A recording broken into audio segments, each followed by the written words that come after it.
Més de 400 curtmetratges de 16 països diferents s'han presentat a la 5a edició del festival La mida no importa, dels quals el jurat n'ha fet una preselecció de 46.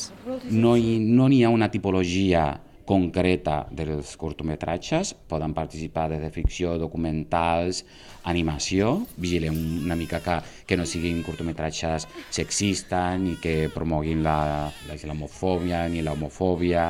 La durada màxima són de 10 minuts, des de 30 segons fins a 10 minuts, que no siga anterior al 2015. El festival arriba a la 5a edició amb una novetat important.